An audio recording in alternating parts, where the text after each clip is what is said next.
Iya, saya Jessica, usia 30 tahun. Saya bekerja di salah satu hotel di Surabaya.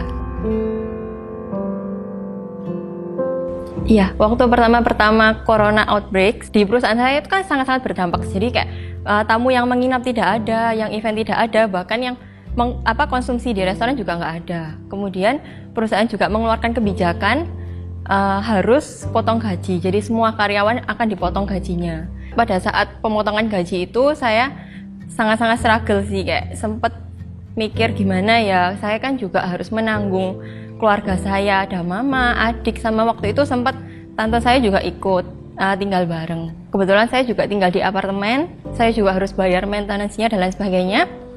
Ya itu sempat saya tuh kayak mikir kayak yakin tak Tuhan ini cukup kayak gitu. Masih belum selesai dari struggle saya yang pemotongan gaji itu, ada isu bahwa akan ada pemotongan karyawan. Jadi semakin buruk lagi keadaan di perusahaan yang tempat saya bekerja itu, jadi harus memotong karyawan.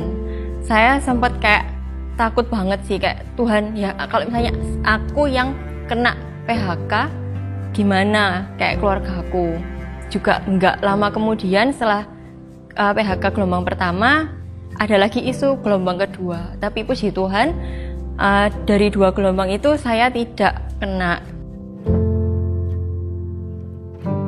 Kan kebetulan saya juga pelayanan di kids department. Jadi saat awal-awal corona itu, waktu saya lagi stres tuh juga sempat saya tuh melakukan kesalahan di pelayanan saya. Seharusnya saya tiap minggu pagi nge-share link pelajaran tentang sermon pada hari itu ke semua parents yang saya handle.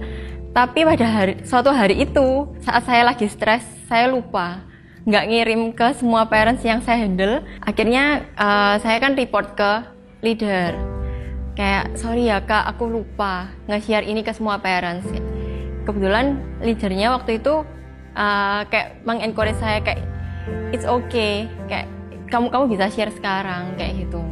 Jadi melalui dari kakak itu saya kayak sadar sih, kayak oh ternyata Tuhan mengasihi saya sedemikian sampai kayak kesalahan saya, kayak leadernya tuh bukan malah marahin saya, tapi kayak malah mengencourage saya gitu sih. Saya sih sempat di remind waktu awal tahun, ada khotbahnya dari Pastor Mike tentang kita tuh sebenarnya tuh selalu menganggap Tuhan tuh seperti vending machine, dimana apa yang kita minta kita tuh tinggal pencet tombol, terus kayak kita berharap kalau Tuhan yang kasih udah langsung turun gitu. Tapi melalui khotbahnya Pastor Mike itu saya jadi ingat kayak penyertaan Tuhan itu sempurna kok. Seharusnya saya tidak perlu khawatir akan penyertaan Tuhan, karena puji Tuhan semuanya dicukupkan sama Tuhan. Jadi awalnya kan saya struggle, belum bayar maintenance, terus uang makan dan lain sebagainya. Tapi dari saya mengalami pemotongan gaji, Tuhan itu kayak cukupkan setiap bulannya. Itu cukup kayak gitu.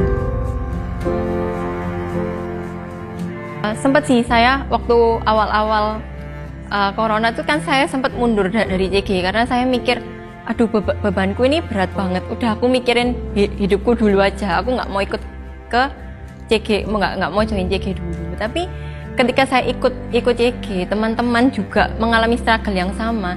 Kita tuh kayak sama-sama saling menguatkan. Saya kayak kembali lagi diingatkan bahwa hidup kita tuh harusnya fokus ke Tuhan, bukan struggle apa yang kita alami saat ini. Jadi pengenalan akan Injil itu membuat hati dan pikiran saya itu berubah. Jadi saya hidup bukan lagi saya mikirin saya gimana ya ini struggle saya dan lain sebagainya, tetapi saya lebih fokus, iya Tuhan mau aku ngelewatin apa aja, asalkan aku sama jalan bersama dengan Tuhan, aku pasti bisa ngelewatin itu. Dan itu yang kita sering share dan remind di JG juga sih.